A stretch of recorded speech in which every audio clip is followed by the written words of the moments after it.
Welcome to War Stories. War Stories is a hustle and grit podcast series sponsored by Treadstone Associates. Treadstone has worked with hundreds of businesses to help them dominate their industries. Our success led to the development of a simple 4-stage special ops program called the War Room. The War Room's mission objective is simple: build systems and processes with 3 goals: reduce expenses, increase revenue, and ultimately transform the business owner from a manager to a CEO, from a soldier to a general. Each of the 4 battles in the War Room focuses on a different aspect of your business, from accounting, operations, legal, and more.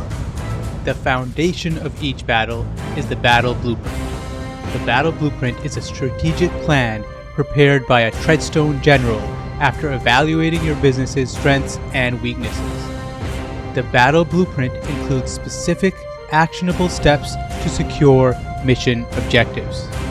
It is time to gather your troops and prepare for battle. For a limited time, you can receive Stage 1 battle blueprints for just $99. That is a $3,500 value. In addition, we are also waiving the fees for Stage 2, 3, and 4 battle blueprints. That is a $29,000 value for free. Click the link below to learn more and to schedule your free enlistment call today.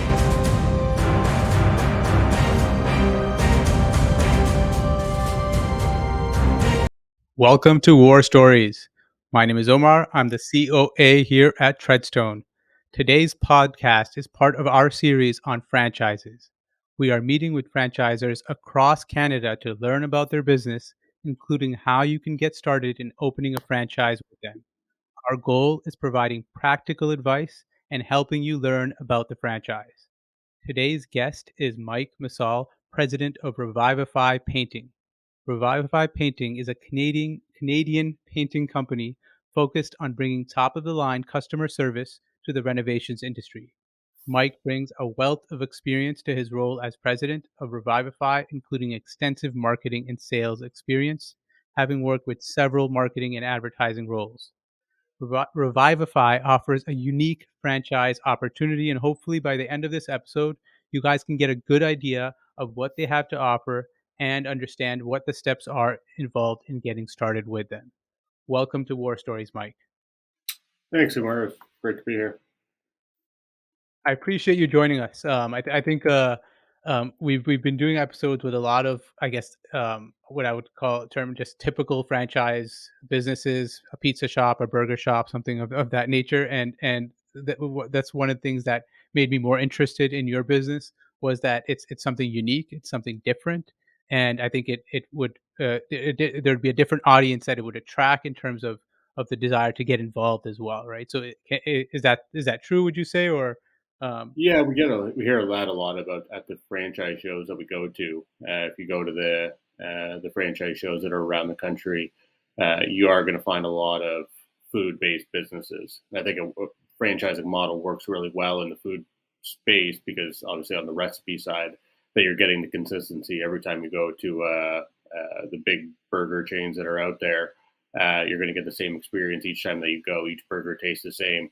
We're just trying to replicate that into a more of a service-based industry where it doesn't matter which Revivify Painting that you call, whether it's on one side of the country or the other, that the experience is going to be the same, the quality of work is going to be the same.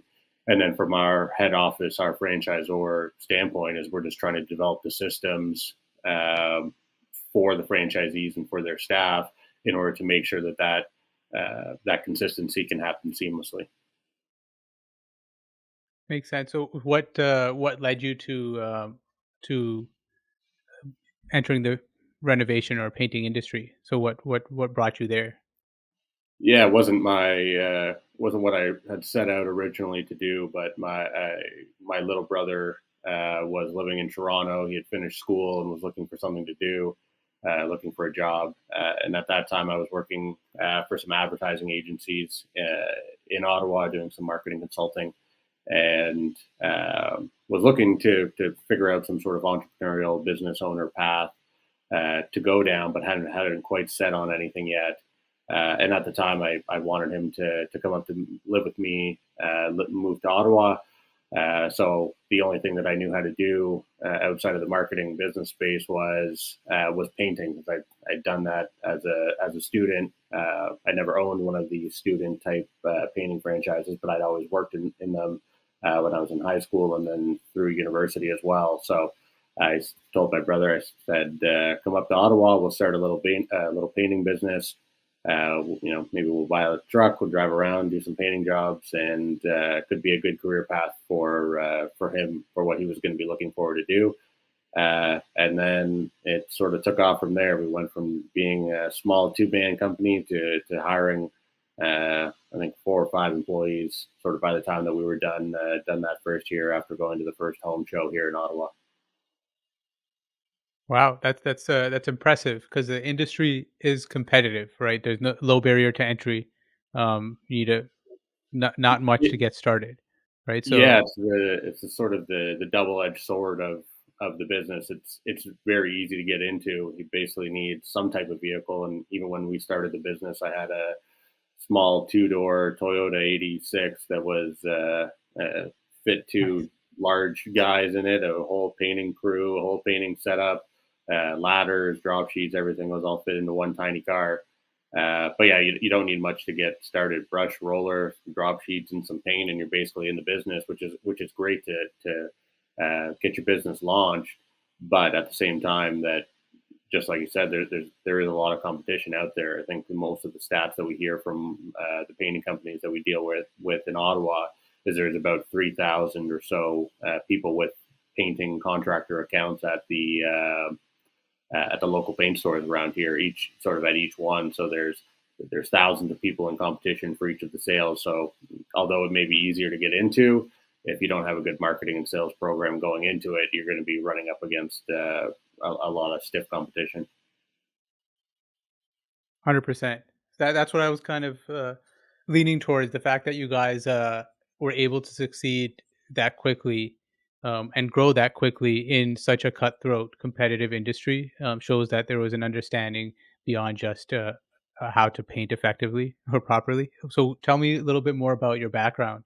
So before you got into this, or I guess I know, tell our viewers a little bit more about our background. Yeah. So the my experience before painting, which I mean probably helped get us to that point, get us through the first sort of startup phase of the business when you're just trying to figure things out, is that I came from a marketing and an advertising space. So uh, many years before that, I'd worked for a local baseball team here, a sort of semi-professional baseball team, doing sales and advertising and marketing for that. After I left there, I worked at 2 marketing agencies in the city, big, well-known agencies that were here, and developed a passion for the marketing and business development side of things. And that's what we were helping businesses all across Ottawa, some local, some sort of bigger regional businesses as well. So I had a good handle on both on the sales side and how to close clients in that type of space. But also then once we were on those projects and doing the work, is that how to help other people get clients as well. So we were quickly able to gather a ton of leads through a couple of different sources, mostly being digital marketing, that allowed us a little bit more flexibility in choosing the projects that we wanted to do that was going to be more profitable and having enough to keep us busy. And then, like I said, we were up to 7 or 8 staff, I think, in sometime within the first year of the business. So to keep all those people working full time as well really came from the ability to generate leads and then close those sales. Definitely impressive, and I think one of the things, it's something that's consistent across many different businesses. The cliche in the tech industry is you have a tech founder who does not understand the management, the art of sales. And so they understand the technical side, they don't understand the management, and also the art side, I would say, which is the marketing and sales, where painting in your field is the technical side, right? And then you have your management, your art, and how do you build a business? How do you get clients? Now, walk us through what what led to, from, so now you're at 6 or 7 employees, you're doing well, you guys are growing, and now you continue to grow, and now you arrive at the path of offering a franchise to others. So what led to that? Yeah, so that was I'm not going to say it was day one of the business, as my sort of marketing and business mind was going to how we were going to what we were going to do with the business, how it was going to grow. But as soon as I realized that there was some potential here, that there was sort of a gap in the market, that there are some really great painting companies that are out there, both local companies as well as larger franchises. But like I said, if you've got 3,000 people with painting contractor accounts, not all those companies are doing everything right. So pretty quickly on in the process, I knew that, once we had got into that 7 or 8 employees, and now my full time attention was being diverted to the company, is that we needed to figure out what we were going to do next. The two, I thought about a lot of different options. Whether or not we were going to become a giant local painting company, if there was a management structure where I could be acquiring other businesses and installing managers. If we were going to go and just build a bigger trades business and get more into the construction side of things, were all sort of options on the table. But the one that really spoke out to me was going down the franchising path, mainly for two reasons. One is we've talked about it already, but being in a very competitive market, it's competitive that there's a lot of people out there, but it's also competitive at the pricing range that people are willing to do labor for. And that's a problem, and not necessarily a problem, but it's an issue to deal with as you're trying to grow a company and scale a company and build operational costs. That there are a lot of people that are out there that are willing to do the trades just for sort of an hourly wage. You have two guys in a truck driving around. Not a knock on any of the quality of the work. You can find great tradespeople working out of any situation. But what I realized was that going down some of these other management paths, or an acquisition type path, was that the costs were basically going to exceed what was going to be what we were going to be able to charge in the marketplace. Basically, that if we had managers and we had regional managers and vice presidents and all those types of positions within the company, those costs are going to need to be pushed somewhere. And if they get pushed directly onto the homeowners, would the overall volume and capacity of painting projects that we were able to take on, would we be able to get that level to a level fast enough to make sure that the price was going to still be affordable for the customers? Or was there a better way to do that to be able to keep the price down? Franchising and pushing down some of that responsibility onto the local franchisees, where they're looking to make profit. They're not working for a salary or anything for me, was one of the ways that we were able to do that. And then secondly is to add a lot of care and responsibility to the franchisees as well. Throughout any sort of construction, painting, doesn't matter what the trade is. If you're working in other people's homes, the thing that they sometimes care most about, you really have to take care in the homes. You really need to make sure that you're cleaning up, doing a good job, leaving the place just as the way that you found it. And there have been many times in our 5-year business history, when we were a smaller company, that I've stayed very late into people's houses, cleaning floors, scrubbing dust and dirt out of the cracks in the hardwood floors, in order to make sure that we left it just the way that we had. And I always struggled with that as to try to build the business and to have managers that cared as much as I did. So again, the franchising really spoke out to me, that if people are invested into the brand, they've invested their own money into building their business, then they're going to be just as incentivized, and their reputation's on the line, to go and scrub the floors if that's what's necessary, stay late to make sure the project is done, to build an overall better company and better brand going forward. Makes sense. It makes it alleviates a lot of the problems in most service businesses too, right? So like you were mentioning, just the hiring and retention, rather than just competing against other providers. You're partnering now with your franchisees in a way, like any Exactly. franchise Yeah, company and would. the better the partnership there makes a lot of sense. Is even as in this type of trade business, it's hard work. It is hard work for the people that are working on sites, like many of the trade businesses are. Sometimes there's no air conditioning in the homes. You're doing using a pole, reaching it up 20 feet, climbing up ladders, doing those types of things. I never really liked the idea that people would be employed or it's much easier to find and retain great employees when the manager is the one that's on site or at least close by, watching over the project, making sure the quality control is there, and really taking care of the employees from an ownership perspective, from a responsibility perspective, rather than having this, sort of corporate entity that nobody really knows, that's asking you to go and do this hard work, and it's just a paycheck type of thing. It wasn't really the company that we wanted to build. So when it comes to looking for potential franchisees, are there certain things that you look for, or what do you look for? I guess is the question. Yeah, we're looking for people that are going to be hardworking. They have to be entrepreneurial. People that want to run their own small business, and people are sort of looking for that lifestyle, be able to control your own schedule, the freedom to be able to run your own business.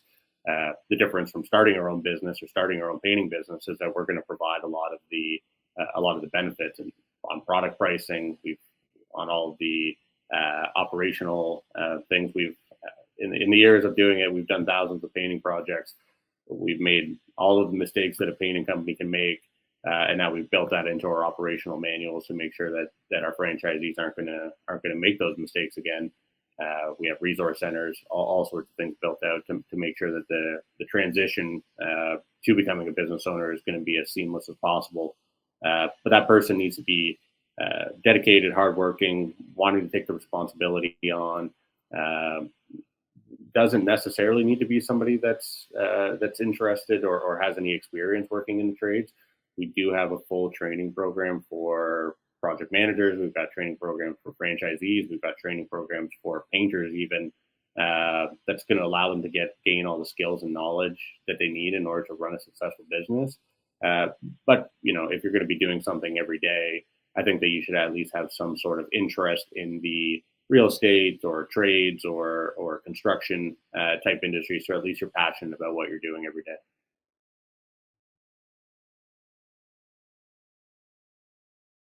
War Stories is a hustle and grit podcast series sponsored by Treadstone Associates. Treadstone has worked with hundreds of businesses to help them dominate their industries. Our success led to the development of a simple 4-stage special ops program called the War Room. The War Room's mission objective is simple: build systems and processes with 3 goals: reduce expenses, increase revenue, and ultimately transform the business owner from a manager to a CEO, from a soldier to a general. Each of the 4 battles in the War Room focuses on a different aspect of your business, from accounting, operations, legal, and more. The foundation of each battle is the battle blueprint.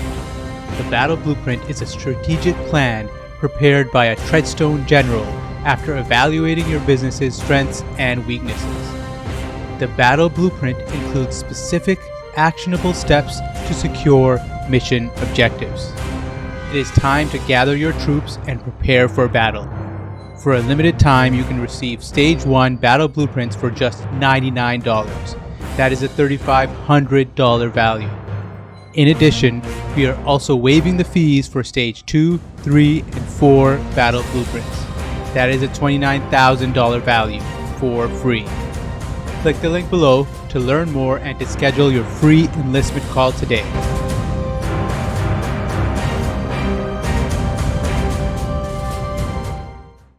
Walk us through that training program. So, what, at a high level, what's involved for a franchisee? For a franchisee, yeah. So for a franchisee, we're going to do a lot of business training. That's going to be where the main focus is: hiring, firing, accounting and bookkeeping processes for the business, being able to judge your profitability on a project basis, on an overall company basis.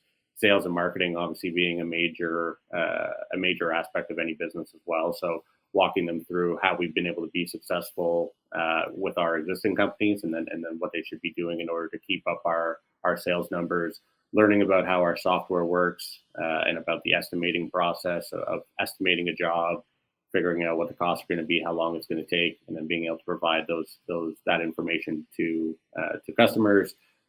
We've got information about customer service. That's all that's sort of on the business side of the training. The rest of the training for the franchisee is about project management, what we call job sequencing. So, which part of the job gets done first. If you're painting a full house, when are you doing the ceilings? When are you doing the doors? When are you doing the trim? When does the preparation happen? When does the drywall repairs happen? When does the wall painting happen? That's where a lot of the focus goes, as well as some technical skills about how to use a roller, how to clean the tools, and then the biggest one for franchisee though is on the knowledge side of things, is to sort of be the problem solver. So when the problems are coming up on the job sites, whether that's application issues, for instance, the sprayer is not working properly, what are the ways?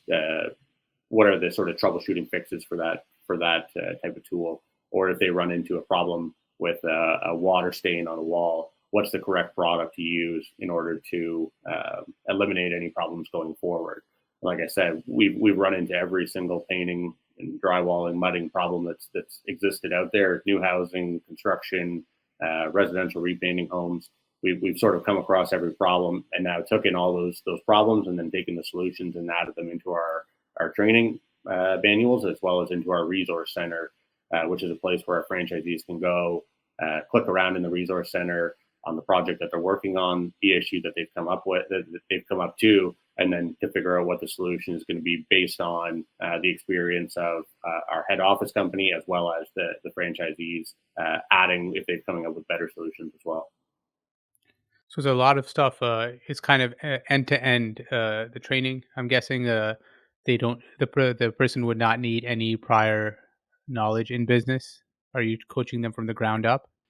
Yeah, exactly. So and we've got manuals in order to help you even figure out how to get a corporation set up, how to get insurance. What are you looking for when you're talking about general liability insurance, for instance, which is a necessary thing if you're going to be working in people's homes.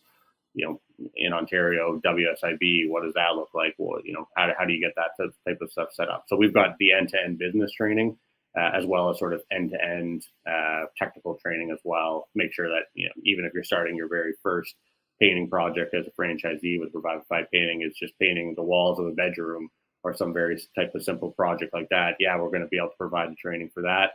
But also, when you eventually someday you're going to do some exterior at some heights, you maybe need scaffolding. We're also going to have all of those sort of training and resource center options available, so that the business can grow. The business can grow at a good pace, and that you're always sort of being kept up with that, as well as doing ongoing training with both myself on the business end. I've gone through it. I've gone through the cash flow problems of running a trades business. You've got a lot of expenses that are going out, and having trouble collecting from general contractors or renovations companies. So I've gone through those cash flow problems to figure that out. And we also have technical resources inside our head office as well. So if a franchisee is really struggling with a new problem that we haven't come up with before, paint or substrate related, we do have technical experience here that can help to provide the solution. Here's maybe a product to try, or here's a different application technique to try that might be able to be effective. So is there structure to that, to the remainder of the ongoing support, or is it more an as needed basis? Both, yeah. So we have biweekly calls, both with myself on the business side, and then on the technical side to ask any of those questions. Those are offset weeks biweekly, and then there's sort of an ad hoc basis. If the information is not in resource centers, that we do have a way to get the information, because you're on a job site and something comes up that's important, immediate in terms of getting the product done in a professional way for a customer and within the timelines that you've set out. Needs to be taken care of right away. So we do have access to all of our resource centers, as well as some of the suppliers that we've had set up with our suppliers of the products. The way that the sort of negotiations have gone with them is that we've negotiated these deals from the head office level, dealing with their head office, which provides franchisees with a person to call in each of their locations that will be able to help them if it's a product specific problem. Okay, so there's the upfront training, there's ongoing support. Now, let's say let's walk through kind of the journey of getting started. So someone today decides, I want to I want to open a franchise with you guys. What is the process look like? And then can you also touch upon the upfront costs as well? What are the costs like for that? Sure. Yeah. So, like any other franchise, it has to follow the same sort of pattern that everyone else does. There's applications. If your application's approved for an area, you're going to get a disclosure document. It's a large document with all the information about the company, financials, information about myself as the franchisor, information about the systems, information about the manuals. All of that stuff is tied into a disclosure document. Once you've had a chance to go over that document with your legal team or accounting team, then you get ready to sign a franchise agreement, get all the information down on paper, get some signatures on there, and then get a franchise fee taken care of. Franchise fee is $50,000 at our maximum size, which is a 300,000 person location. So bigger cities than that will get broken down into multiple regions. Smaller cities, we have smaller packages available all the way down to about 50,000 people. But those are a little bit more custom. The business model has to change a little bit when you don't have quite as many people to target in the area. And then once the franchise agreement is signed, we're basically going to go right into training.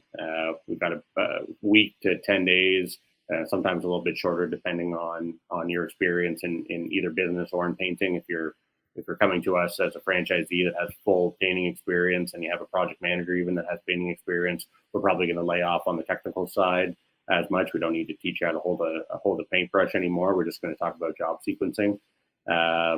And maybe the standards that we work to at Revivify Painting. And then from there, there's a couple of weeks of business setup stuff that needs to be done, incorporations, insurance, getting a accountant, bookkeeper, all of those types of things set up in order to make sure that you're ready to go.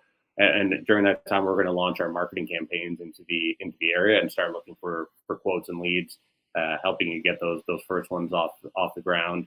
Franchisee is going to be able to go during that training time, during that setup time, and at least start getting those quotes done, looking for people to hire, and then basically off to the races from there. How does I guess before I get to the question I had in mind, how does how are the royalties structured, and is there an advertising fund or something like that? Yep, yeah, it's a 5% operating royalty and a 5% going to the National Advertising Fund, which is contributing to most of the marketing that a franchisee is going to have to do. So we're, like I said before, my experience is in digital marketing. We're doing all of that type of marketing from head office, driving the leads. That's where that 5% is basically going. We're looking for a franchisee to spend somewhere in the range of 1% of their gross revenue throughout the year on local advertising initiatives. That may be going to the local home show, doing some flyering. But we're handling everything to do with websites. We're handling everything to do with social media. We're handling everything to do with direct digital advertising as well. We have some small of the fees, technology fee that's helping to keep the website and our software, the back end hosting supported, emails, all that type of stuff as well. And what does what you mentioned about the digital ads that you guys run? So are you guys providing leads to the franchisees through these digital ads? So everyone can expect to receive leads. All of the leads are going to come in through one of our main channels. So website being one of the main ones. Some of the other sources that we use are some of the larger review sites that are out there, Homestars, House, those types of ones. They all funnel in. All those leads will all funnel into a main source, which are then provided to the franchisee within the postal coded areas that those leads come in, sent to the franchisee of that area through the marketing that we've been doing. Right, so we draw somebody in from a Facebook ad. They end up on our website. They click that they'd like to request a quote. They have to fill out some information as well as putting a postal code down. That then is directed to the franchisee that's inside that postal code for them to follow up, set up a time to go and review the project with the customer, and then provide them with their own quote for the work. And what kind of sales training are you providing for that leg of the segment? I think maybe you mentioned this a bit already, but Yeah, we do a little bit of sales training at the initial training. Uh, we have a lot of guides and operational manuals that are also going to help the main and our software that we have our own proprietary software that we built as well, um, which is sort of CRM estimating and quoting, all the way through to project management and then invoicing, all contained within our own software, which is a great asset for a franchisee to have. Uh, the main thing that we're trying to help our franchisees with is to figure out what the cost to do the project is going to be, how much paint they're going to need, how much materials they're going to need, what's the labor going to cost, and that's what a lot of our pricing guides are going to help them to figure out. How long does it take to paint a door? How much are you paying a painter in order to do so? To figure out what the cost is going to be. The franchisee is then able to put their own quote out to the customer based on that cost. We've got some sort of margins that we'd like to see hit. We've got area differences in pricing of major cities versus the smaller cities out there. What's to be expected? Those types of things in order to help make sure that the franchisee is still being competitive inside the market. But we do provide it with a lot of training on the pricing and then following through on the sales and customer service side of things as well.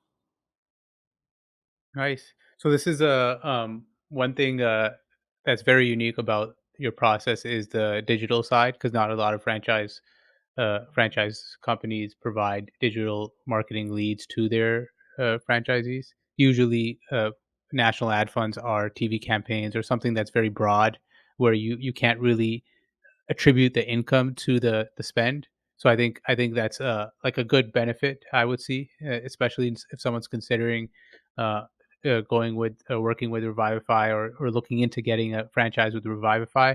I think that kind of support or that competency is harder to build, I would argue, than a lot of other things, right? So the sales Yeah, and I would marketing I can. would definitely agree with that. The way that I think about it is basically like this. And this is a pitch that I was using when back in the advertising and marketing days as well. Is uh, as a franchise company, no matter how big our company gets, we're still not going to be at the same size of the paint manufacturers. Someone like Benjamin Moore or Sherwin Williams. Those are enormous. I think Sherwin Williams is on the S&P 500. So we're talking about multiple multi-billion-dollar companies that are out there that are manufacturing and retailing the paint. Uh, my sort of advertising mind goes to let those massive billion-dollar companies try to convince customers that they should paint their homes. That doesn't need to be our advertising focus. But we want to be there when people decide that they want to paint and they're just looking for a great company to do so. We want to be front and center of those ones.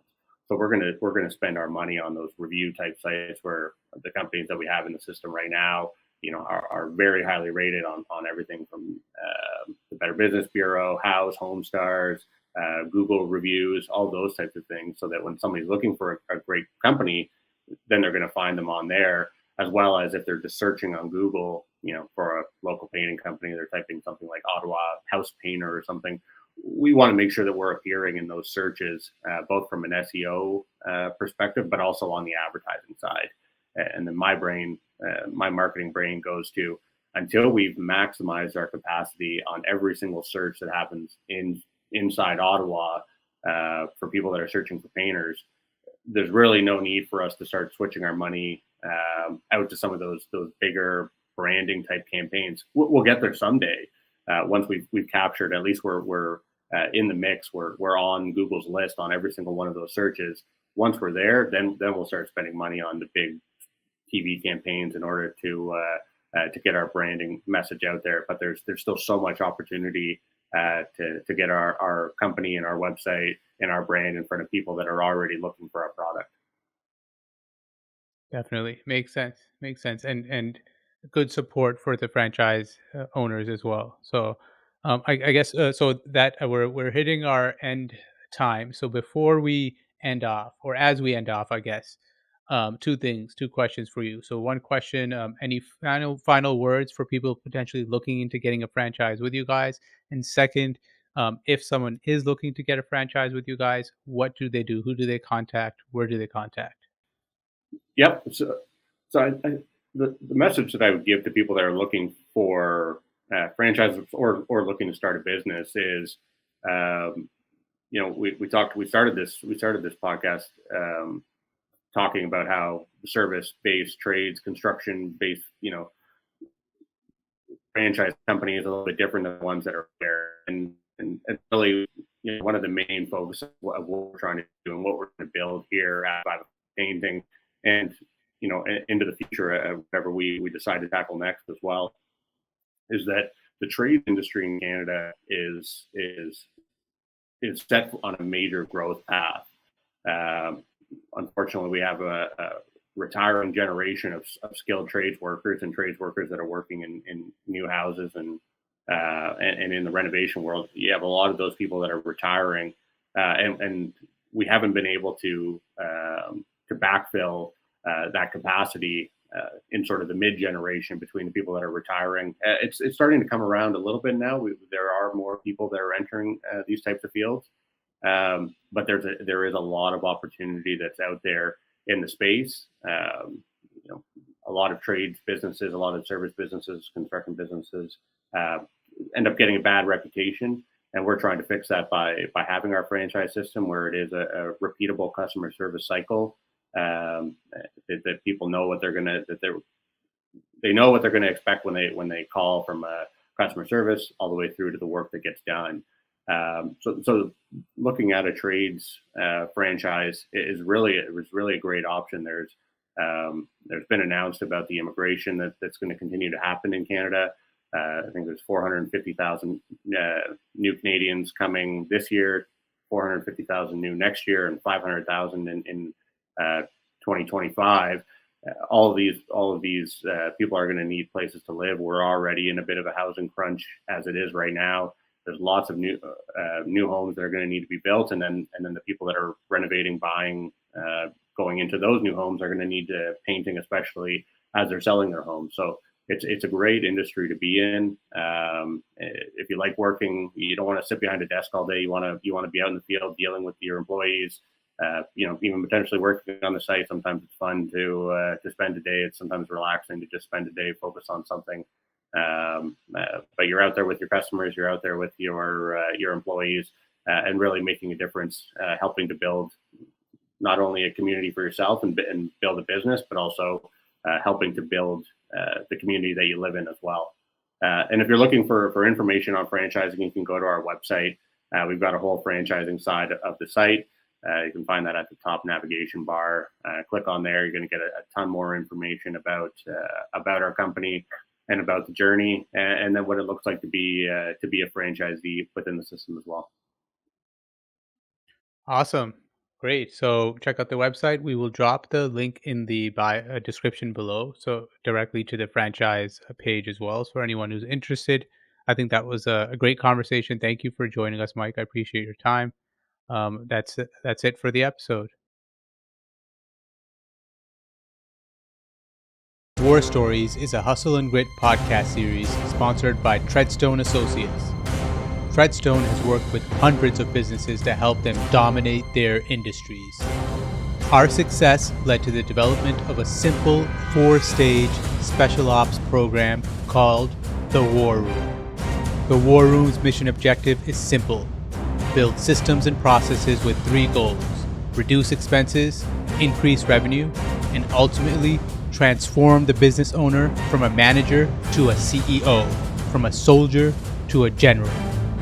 Each of the 4 battles in the War Room focuses on a different aspect of your business, from accounting, operations, legal, and more. The foundation of each battle is the battle blueprint. The battle blueprint is a strategic plan prepared by a Treadstone general after evaluating your business's strengths and weaknesses. The battle blueprint includes specific, actionable steps to secure mission objectives. It is time to gather your troops and prepare for battle. For a limited time, you can receive Stage 1 battle blueprints for just $99. That is a $3,500 value. In addition, we are also waiving the fees for Stage 2, 3, and 4 Battle Blueprints. That is a $29,000 value for free. Click the link below to learn more and to schedule your free enlistment call today.